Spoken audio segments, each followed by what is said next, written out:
শেরপুর বাসে উঠতেছি। বাসে উঠার পরে টাকাটা আমার শপিং বেগও ছিল, আরও ওখানে রিও ছিল, ওখান থেকে বার করিয়ার আরও একটা বস্তা আছিল, বস্তার সাথে ও বস্তাটা সিধো রাখিয়া আর মুড়িবাজার এখানে আইয়া নামছি। নামার পরে যখন গাড়ি তাকিয়া নামার পরে আর কেউ ছিল না, আমরা এই তিনজন ছিলাম, আর গাড়ির কন্ট্রাক্টর আর ড্রাইভার। গাড়িটা এখানে আইয়া প্যাসেঞ্জার পুরাটা সাইডে নামে গেছে, আর ওখানে আমরা নামার পরে আপনারাও বেরিয়ে নামছেন? বেরিবার নামিয়া সাথে সাথে গাড়িটা ঘুরে গেছে, লগালগ গেছে, লগালগ ঘুরে শ্রীমঙ্গল গেছে না? জি না, শ্রীমঙ্গল গেছে না, শ্রীমঙ্গল গেছে না, ওখান থেকে গেছে কি আর প্যাসেঞ্জার নাই, আমরাই লাস্টে। ওখান থেকে যাওয়ার পরে ওখানে সাথে সাথে আমি নামার পরে গিয়া সিএনজি উঠতাম চাইছি, তখন খবর পড়ছে যে আমার টাকাটা আমি হাতেই চাইছি, আমার ব্যাগটা নাই। তখন আমি আবার রওনা হয়েছি, গিয়া তারারেও ধরছে। বলছি যে এই যে ভাইয়েরা এইরকম কথার মুখী হচ্ছে প্রায় মানুষ, শুধু ইনারা না আরও বহু।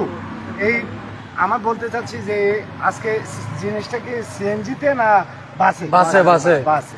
আচ্ছা যাই, এরকম বাসে বা সিএনজি বা রেলে বাস টার্মিনালে এইরকম প্রতারক হচ্ছে প্রতারকের হাতে। তো আমি সিএনজি চালক, তো আমি বেরিবার আসার পর আমার এই ভাই মানে ওট করে আমার গাড়ির মধ্যে গিয়া মানে ফার্মারি উঠে করে বা একটু গাড়িটা টান দাও। তোমার সময় আমি গাড়িটা একটু দ্রুত টানিয়া লইয়া যাই, তখন সময় টানে আমি জিগাই দেবো তোমার সমস্যাটা কি আমার কৌ। তাই না শেরপুর থেকে আওয়ার পথে তাই না অর্ধ পথ আইয়া তাই যখন সময় বাড়া দেন, তখন সময় শপিং ব্যাগের ভিতরে প্রায় 84,000 টাকা মতন আমার বাইরে কইরা আর কিছু এক্সট্রা টাকা আছিল, এই টাকাটা বাইর কইরা তারা বাড়া দিছিল। তখন সময় এই টাকাটা তারা লগর তিনজন মানুষের মধ্যে দুজন মানুষ এক সিটও আর একজন মানুষ আর অন্য সিটও, আর গাড়ির মধ্যে আরও দুইজন প্যাসেঞ্জার। তারা বেরিয়ে আইয়া গাড়ি উবানি পড়ে এই যে দুইজন প্যাসেঞ্জার তারা লামি গেছে, কি লামার পরে তারা তিনজনের মধ্যে একজন নামছে বস্তা একটা লইয়া, আর তাই আরও দুইটা বস্তা না একটা বস্তা তাই লইয়া লামার সময় এই যে ঠেকার ব্যাগটা আছে, ঠেকার ব্যাগটা তাই হইতে করে সিটের মধ্যে রাখছেন। সিটটা কেটে বস্তাটা লামাইছিল, তখন সময় তারা গাড়িটা ঘুরাই দিছে।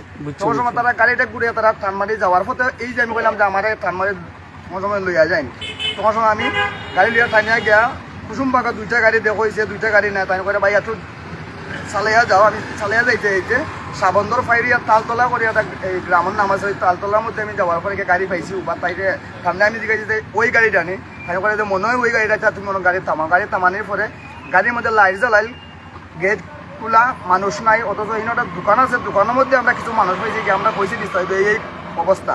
তখন সময় তারা ওই যে একটা গাড়ির মানুষ ওদিকে গেছে, তারা দিকে আয়নি, তারা হইয়া আমরা মানুষ আনাইছি এবং কি গাড়ির এই কন্ট্রাক্টর এবং ড্রাইভার আমাদের বয়স থেকে অনেক কম, বাচ্চা বয়সের। তো তারা জিজ্ঞানির পরে তারা মানে উত্তরে আমরা পাইছি যে তারা এই ধরনের জিনিস পায় নাই বা দেখছে না। লাস্ট পর্যন্ত তার মুরব্বী মানে এই ড্রাইভারের বাবারে আনা হয়েছে, তার বাবাও মানে জিজ্ঞাসাবাদ হয়েছে, হওয়ার পরে তারা অস্বীকার, ডাইরেক্টলি অস্বীকার। লাস্ট পর্যন্ত আমরা ওখানে কইয়া আইছি যে গরিব মানুষ বিচারার ঠেকাটা তো বিচারা পাওয়াটা জরুরি আছিল। আর যেহেতু মনে করেন আপনারা পাইছেন না, আর যে সিস্টেমে কথাটা আর যে তারা আর কোনো প্যাসেঞ্জার নাই গাড়ির মধ্যে, শুধু আপনারা দুজনই আসলা, তারা তখন সময় বস্তা লামাইয়া লইয়া যায়, ব্যাগটা কইরা যে সিটের মাঝে থইয়া গেছেন। এই হিসাবে অবশ্যই আপনারা পাওয়ার কথা, আর তো কেউ নাই, আপনারা গাড়ি নিয়ে এনে অবশ্যই। এখন যদি টাকাটা পাইয়া থাকেন তে আপনারা একটু আপনার ছেলেরে বুঝাইয়া যে টাকাটা যদি দিলেন, আপনার ফোন নাম্বারও রাখছেন আর তার ফোন নাম্বারও দিছেন। আশা করি যে যদি কোনো সূত্র তার ছেলের পক্ষ থেকে তাই ফাইন তো অবশ্যই জানাইবা, আর যদি সূত্র তাই ফাইন না তো অবশ্যই তাই জানাইতে না বা পালার মধ্যে একটা কিছু জানাইলে তাই তান যে কোনো পদক্ষেপ তাই যে কোন পদক্ষেপ নিবা এটা তান বিষয়।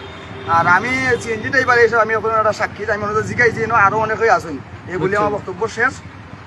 বাদ বাকি তান অভিরুচি তাই প্রতারকের হাতে। তো আমি ঊর্ধ্বতম কর্মকর্তা বা দেশবাসীর কাছে জানাতে চাচ্ছি যে এইরকম দুষ্কৃতিকারীদেরকে আপনারা এবং আমরা সবাই নির্মূল করতে পারি চাইলে, কিন্তু আমরা করতেছি না, তাদেরকে সুযোগ দিচ্ছি কেন? বাট হয় আমার কথাটা হচ্ছে এই সিলেট ভূমিটা আল্লাহর অলির জায়গা, ঠিক না? আমরা যদি এই সিলেট অলির জায়গা থাইকা এইরকম অবস্থা করি, তাহলে সারা বিশ্বে কী অবস্থা হচ্ছে। আমি শুধু এটুকু বলতে চাই, সাংবাদিক ভাই ক্যামেরা ধরে তুলছে, যে আজকে এরকম প্রতারকদের দৃষ্টান্তমূলক বিচার, এই বলে আমার বক্তব্য শেষ। আসসালামু আলাইকুম।